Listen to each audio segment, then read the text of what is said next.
ini mubazir. Ini mubazir dan saya butuh pemasukan gitu. Dan setelah menanam tanaman cabai yang seperti ini,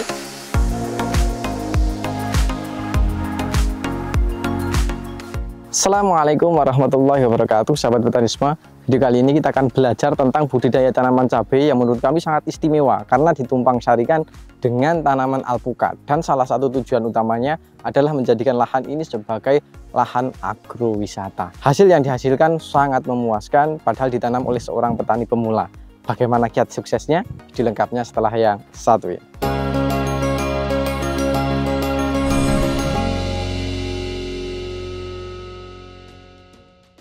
Oke, baik sahabat petani semua, kembali lagi bersama saya Zaki di channel Mitra Bertani TV.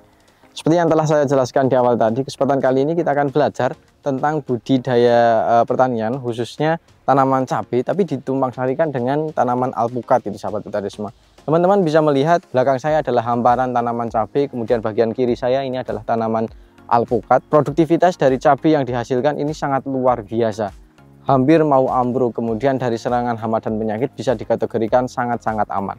Tetapi hal yang lebih menarik lagi di sini akan kita coba bahas beberapa hal yang mungkin teman-teman bisa ambil ilmunya di sini. Yang pertama adalah dari tingkat efektivitas tenaga, kemudian biaya analisa untuk menghasilkan untuk per satu tanaman itu membutuhkan berapa, kemudian batas minimal tonase yang kita hasilkan itu harus berapa, kemudian instalasi-instalasi yang mungkin bisa kita pasang dengan tujuan untuk menghemat biaya operasional, baik itu tenaga, waktu, kemudian biaya, itu juga di lahan ini juga banyak diterapkan. Kemudian yang paling banyak ditanyakan terkait dengan tanaman cabai yang dipangkas pucuknya, tanaman cabai rawit merah tetapi dipangkas pucuknya. Di sini ada tekniknya, kemudian hasilnya seperti apa juga insya Allah akan kita sampaikan.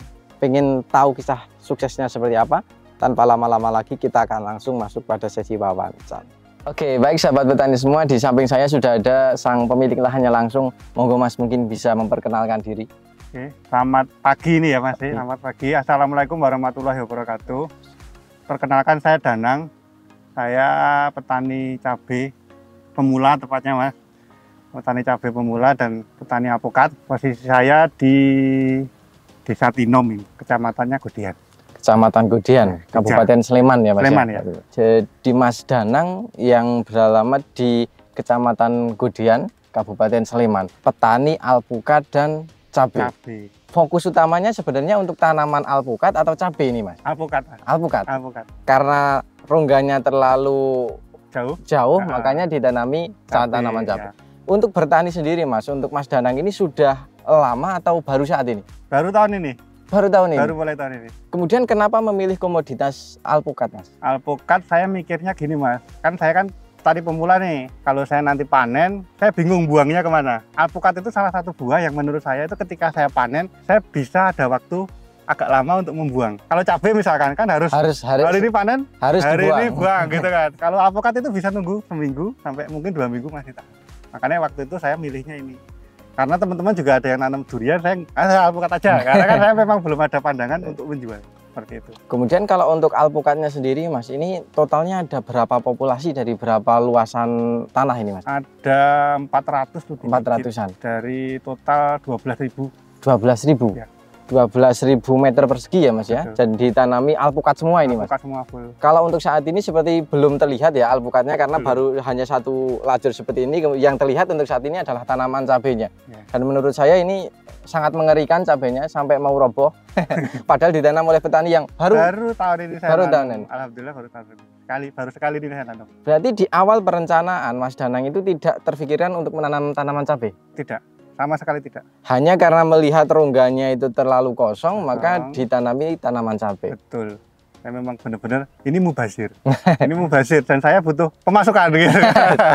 Dan setelah menanam tanaman cabai yang seperti ini, menurut Mas Danang menyesal akan diulangi atau gimana ini Mas? Ini saya tetap harus nanam lagi. Harus nanam lagi. Saya udah merencanakan nanti setelah ini panen, nanti sistemnya bagaimana saya harus bisa nanam di lahan ini dulu. Minimal 1 kali lagi ke depan. Paling nggak 1 lagi. 1 kali lagi minimal.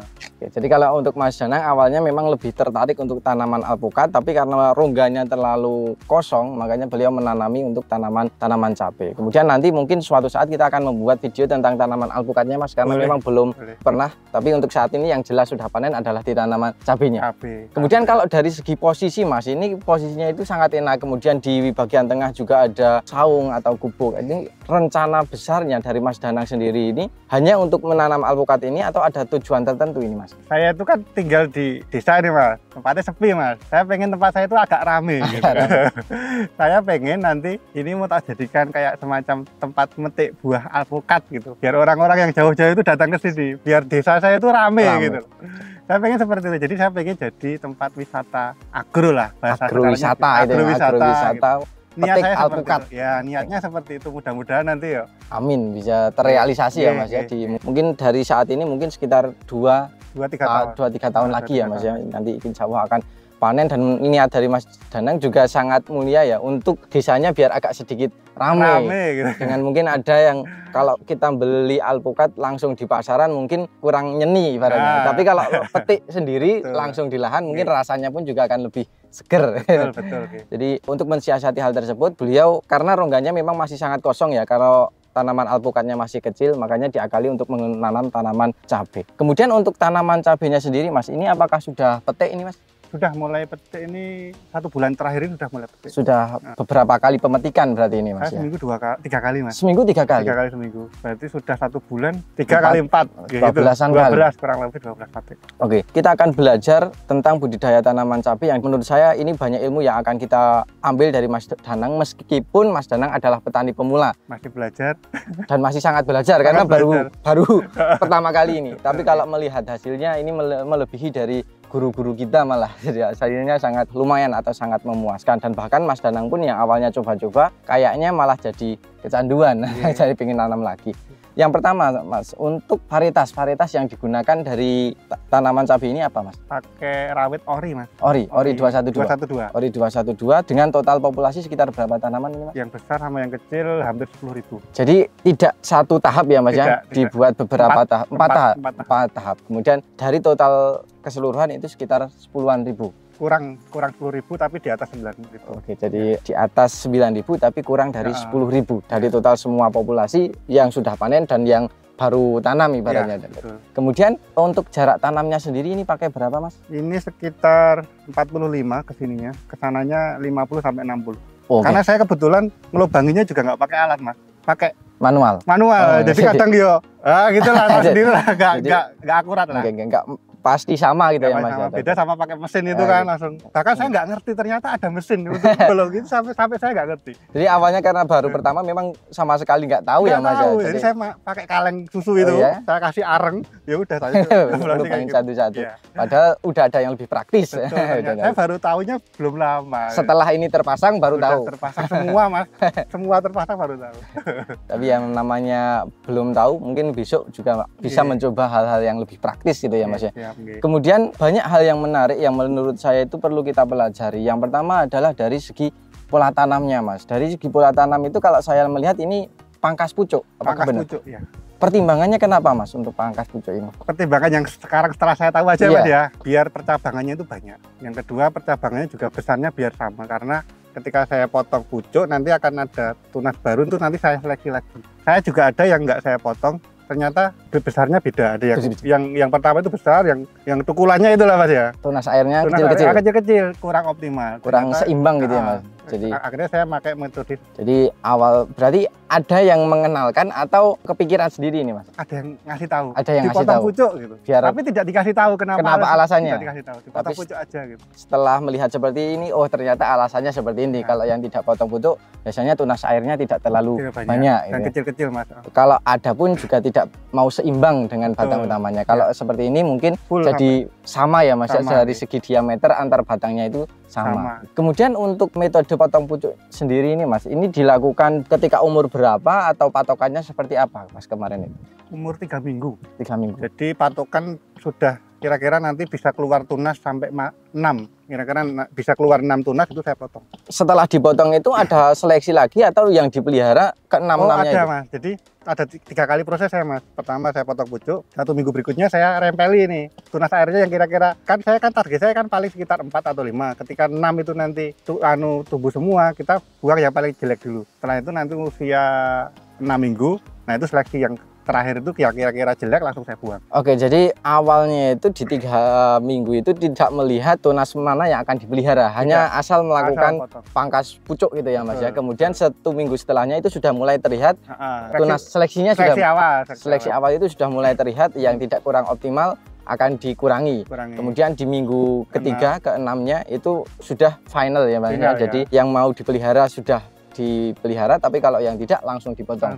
Ya. Berarti untuk pertanamannya itu tidak sama ya Mas, jumlah tunas yang dipelihara itu? Tidak, ada yang 3, ada yang 4, ada yang 6, tergantung kondisinya. Tunasnya. Ada yang cuma ketika saya potong ternyata pasti jelek semua, ya tinggal 1 aja. Ada seperti itu. Jadi memang Mas Danang ini meskipun petani pemula tapi sangat jeli gitu. Jadi melakukan tunas pucuk, tetapi yang dipelihara tidak asal-asalan. Ketika tunasnya itu tidak seimbang, maka itu akan dipotong dan hanya akan disisakan batang-batang yang kira-kira mau optimal gitu. Jadi patokannya bukan berapa jumlahnya, tetapi ya ketika kita kira itu mau optimal ya dipelihara. Kalau tidak ya kenapa dipelihara? Katanya buang-buang nutrisi katanya. Katanya ya Mas. Katanya yang ngerti. Saya kan hanya belajar juga nyari referensi pun. Eman-eman gitu. Buang-buang nutrisi. Tapi untuk sampai sejauh ini menurut kami juga sangat optimal. Kalau melihat dari batang utamanya itu sangat besar, kemudian benar tunas airnya itu. Kalau saya lihat di finalnya itu memang lahan milik Mas Danang ini kebanyakan sekitar 4 sampai 5 ya Mas. 6 ada tapi mungkin tidak terlalu banyak. Kemudian yang kurang dari 4 ada tapi juga tidak terlalu banyak. Mungkin optimalnya adalah sekitar 4 sampai 5 gitu ya Mas. Dan memang benar apa yang dikatakan Mas Danang, dari batang utama itu besar, kemudian tunas-tunas yang muncul di atasnya itu ukurannya sejajar, seimbang. Kemudian pertanyaan saya Mas, ini kan di musim kemarau. Kira-kira ketika musim penghujan, Mas Danang ingin melakukan hal yang sama atau ada pertimbangan lain ini Mas? Saya belum ngerti Mas. Tapi katanya kalau musim hujan itu banyak jamur. Kemungkinan ada dua kemungkinan ini Mas. Saya antisipasi obat jamur dari awal atau nanti nanamnya saya renggangkan lagi. Karena dengan keribunan seperti ini nanti kemungkinan ada 2 kemungkinan itu Mas. Tergantung nanti situasi saya harus bagaimana itu nanti aja. Karena masih dalam tahap belajar dan masih mencari ilmu gitu ya Mas ya. Jadi nanti optimalnya di mana. Dan bahkan mungkin Mas Danang di kemudian hari akan membuat langsung 2 perlakuan dan nanti mungkin bisa seleksi mana yang lebih optimal itu ya Mas ya. Karena tahapnya masih tahap mencari ilmu atau pengalaman itu. Jadi untuk sahabat petani semua, ini saya tekankan kembali lahan milik Mas Danang ini bertepatan dengan musim kemarau dan intensitas panas masih cukup tinggi, makanya dipelihara banyak pun tidak begitu bermasalah gitu. Tapi mungkin kalau nanti dengan jarak tanam yang sama kemudian dihadapkan dengan musim penghujan, mungkin nanti akan berbeda karena yang pertama tingkat kelembabannya jauh pasti lebih tinggi, kemudian sinar matahari tentu tidak bisa masuk, kemudian ketika terguyur air hujan mungkin tidak mudah untuk kering, akan senantiasa basah gitu. Tapi kalau jarak tanamnya mungkin sedikit direnggangkan lagi, mungkin ada kemungkinan tetap bisa optimal gitu. Mungkin itu sahabat petani semua terkait dengan metode awal yang dilakukan oleh Mas Danang. Kemudian sebelum berbicara tentang perawatan Mas Danang, saya melihat lahannya ini cukup luas ya, menurut saya sangat luas. Tadi sekitar 12-an ribu ya Mas ya, sekitaran 12-an ribu, kemudian populasinya juga lumayan banyak. Kemudian saya melihat ada beberapa instalasi, ada selangnya, kemudian ada sprayernya. Itu apakah memang sengaja diciptakan untuk menghemat atau gimana ini Mas? Pasti Mas, menghemat Mas. Yang pertama menghemat, yang kedua nyari tenaga kerja agak susah gitu. Jadi bagaimana caranya lahan segini banyaknya, kalau nyempray itu cukup 1 orang aja. Cukup 1 orang? 1 orang, selesai, 1 hari selesai. Caranya gimana ini Mas? Jadi saya instalasi obatnya itu di drum, habis itu dari drum saya kasih pompa pendorong. Nah, habis itu saya kasih instalasi selang sampai ujung sana, nah itu tinggal saya cabang-cabangan ke spray. Jadi setiap 2 bedengan ini nanti ada selangnya? Ada satu untuk nyepray itu ya Mas? Jadi tidak perlu gendong? Iya, prinsipnya sama dengan gendong, cuman ini nggak gendong aja, pakai mesin yang sama, terus selangnya ya dipanjangin gitu aja, cuman mesinnya dibikin yang agak besar gitu aja. Berarti ini untuk nyepray itu nggak melulu orang yang harus baratnya badannya kekar kuat gitu, enggak, karena memang tidak mikul. Kebetulan yang kerja di sini simbah-simbah usia di atas 60 tahun. Dan masih tetap bisa untuk merawat seluas ini ya? 1 hari selesai nyemprot. Karena memang hanya tinggal mengulur selang, terus tinggal nyepray gini. Jadi penghemat yang pertama dari segi tenaga. Jelas itu sangat menghemat, kemudian dari segi waktu juga mungkin jelas lebih menghemat ya Mas. Karena untuk pencampuran cukup satu kali tapi bisa untuk keseluruhan gitu ya Mas. Jadi itu memang sengaja yang ingin dilakukan Mas Danang untuk memberikan contoh kepada petani lain atau gimana Mas? Atau latar belakangnya itu selain tadi karena tenaganya mungkin susah itu karena apa Mas? Niat awal hanya untuk pribadi sebenarnya Mas. Tapi kalau memang ini bermanfaat monggo boleh dicontoh. Karena memang niat semua yang saya lakukan di sini terutama nanam ini saya belum berani ngasih contoh ke orang lain terus terang Mas. Tapi hanya untuk saya dulu untuk belajar lah, metode saya masih belajar dulu. Dan alhamdulillah untuk metode yang semprot tadi efektif. Kemudian pengocoran juga melalui selang itu juga. Jadi kalau kocor itu tinggal selangnya ujungnya itu saya lepas, udah tinggal ganti ngocor. Sama fungsinya. Sama ya Mas. Kalau untuk ini selang yang pada bagian atas mulsa ini untuk pengairan biasa berarti. Ini pengairan air bening, air putih biasa. Air putih biasa. Ya. Hanya untuk melembabkan gitu. Betul ya. Karena saat ini musim kemarau, kalau menyiram satu persatu tentunya sehari belum tentu selesai dengan luasan segini banyak. Tapi dengan seperti ini kita tinggal muter buka keran, udah tinggal nunggu kapan matiinnya ini. Betul. Mungkin petani awam banyak yang ini Mas terkait dengan hitung-hitungannya atau kalkulasi nanti kira-kira nutup modal atau enggak, atau modal untuk membuat seperti ini kalau terlalu membengkak nanti jadinya gimana, atau prinsipnya seperti apa kalau Mas Danang sendiri? Kalau kemarin saya itu sebenarnya Mas, karena saya belum ada pengalaman Mas, cuman saya hitung-hitungan saya kemarin satu batang ini saya kasih biaya maksimal gini rupiah, dan itu saya bagi total berapa batang, kira-kira seperti itu aja Mas. Dan satu batang ini bisa menghasilkan berapa kilo atau 0, berapa kilo lah, itu sudah saya hitungnya di situ. Makanya saya harapannya harganya di atas rupiahnya berapa itu insya Allah saya nggak rugi. Tapi ketika di bawah itu langsung udah gitu aja. Kalau boleh sedikit gambaran Mas, kan kalau mungkin petani yang senior mungkin udah tahu untuk satu kali per batang tanaman itu menghabiskan berapa rupiah, itu mungkin sudah ada karena udah ada pengalamannya, udah pernah. Tapi kalau untuk Mas Danang kemarin untuk hitung-hitungan awal itu kira-kira amannya di angka berapa, kemudian targetnya itu nanti per batang berapa on dengan target berapa rupiah itu? Kalau saya kemarin tak kasih anggaran maksimal 10.000 per batang Mas. Maksimal itu sudah maksimal. 10.000 saya hitungannya kan yang kerja 2 orang kan bisa saya hitung nih satu harinya dia berapa sama 1 tahun. Itu sama obat-obat itu saya hitung maksimal 10.000 per batang. Dan satu batang ini saya target sekitar 0,75. 0,75 on ya Mas ya? 0,75 kilo berarti 750 gram. Dengan harga kisaran harus minimal di atas 15.000 ke atas. 15.000. Jadi kalau untuk 15.000 mungkin aman, tapi baru belum dapat untung gitu. Tapi kalau di atasnya, jadi target dari Mas Danang pun tidak terlalu muluk-muluk, sekitar 0,75. Dan kalau melihat kondisi tanamannya mungkin sangat mungkin tercapai karena ini hampir mau ambruk kalau melihat kondisi tanamannya. Kemudian 10.000 itu adalah modal paling mahal. Padahal mungkin bisa kurang dari itu. Kemudian mengingat itu adalah di lahan pertama. Yang pertama, jelas untuk nyangkut itu baru pertama. Kemudian mulsa juga pertama. Kemudian instalasi kayak selang itu juga pertama. Ajir pertama semua. Dan untuk di tahun berikutnya jelas lebih murah. Bisa mungkin 50% lebih murah dari biaya itu. Jadi mungkin kalkulasinya, mungkin kalau ada pertanyaan apa tidak mahal, sudah terbantahkan. Ini sudah ada hitung-hitungannya. Jadi untuk membuat instalasi seperti ini tidak asal-asalan, tapi memang sudah dihitung gitu. Jadi memang sudah dikalkulasi secara matang.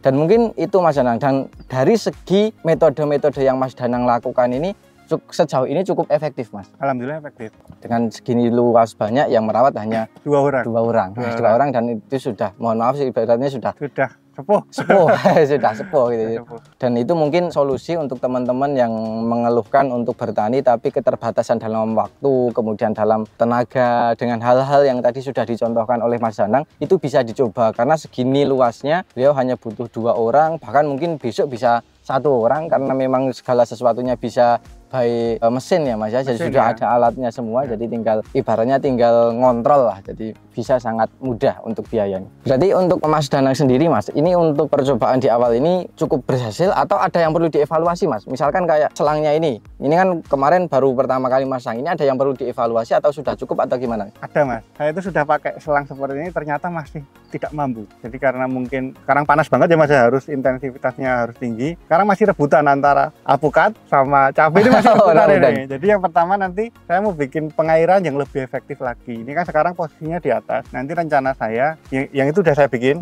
saya taruh di bawah. Nanti setiap cabang saya kasih lubang. Nanti rencana ke depan seperti itu. Yang kedua mungkin saya akan nambah pompa lagi. Dan itu saya juga sedang membuat kolam ikan yang nanti fungsinya nanti ketika saya butuh air, kolamnya langsung saya buang ke lahan ini. 1-2 jam udah basah, saya buang lagi ke kolam. Saya sudah mau memikirkan hal seperti itu. Jadi bukan mina padi tapi mina cabai. Jadi pada bagian sana sudah dibuatkan kayak parit ya Mas ya. Parit kayak akan nanti dijadikan sebagai kolam yang tujuannya itu sebagai tampungan atau cadangan air gitu, cadangan air gitu. Dan menurut saya itu sangat pas dengan tema beliau yang nanti akan dijadikan sebagai agrowisata.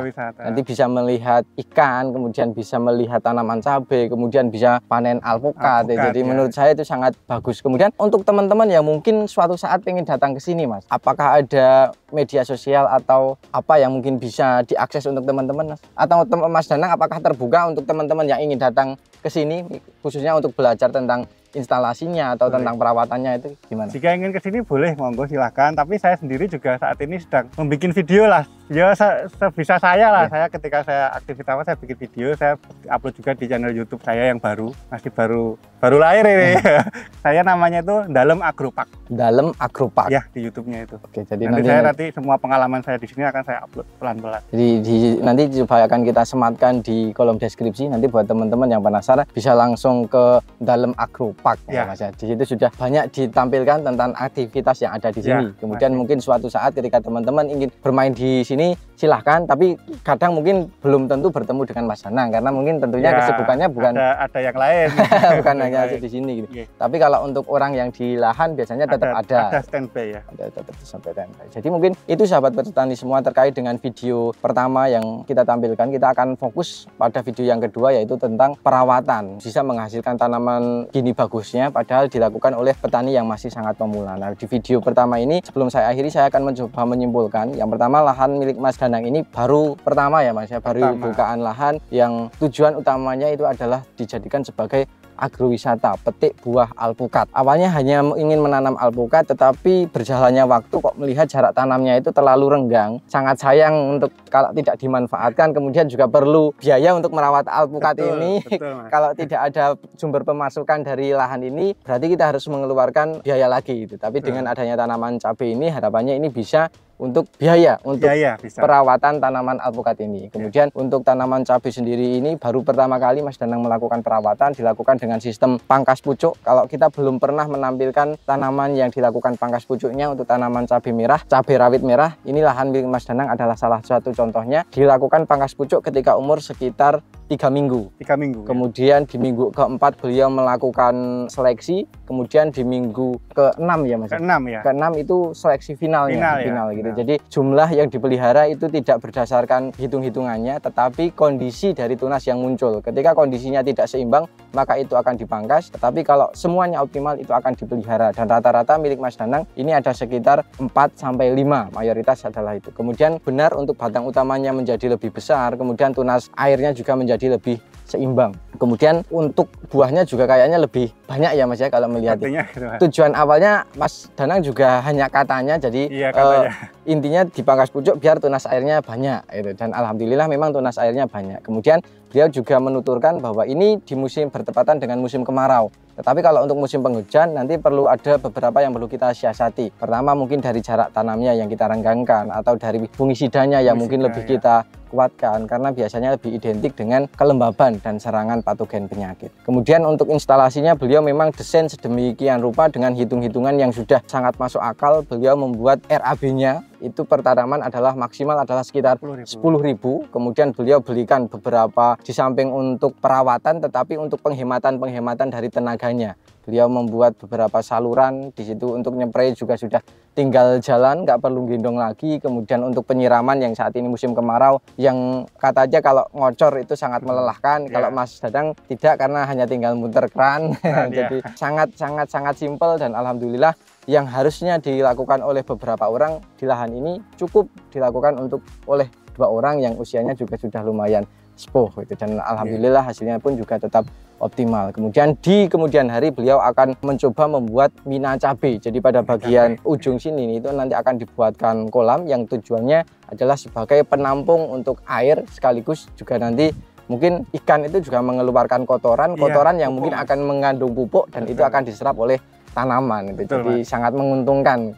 Kemudian karena tujuannya juga adalah sebagai agrowisata, tentunya itu sangat perlu kita dukung. Dan mungkin untuk teman-teman yang ingin belajar atau ingin berkunjung, silahkan bisa pantau YouTube Mas Danang di Dalem Agropark yang mungkin nanti akan kita sematkan di kolom deskripsi. Mungkin itu sahabat petani semua yang bisa kami sampaikan pada video kami yang pertama ini. Semoga video ini bermanfaat, dan apabila video ini bermanfaat jangan lupa klik like, comment, share, dan jangan lupa subscribe untuk tidak ketinggalan info terbaru dari kami.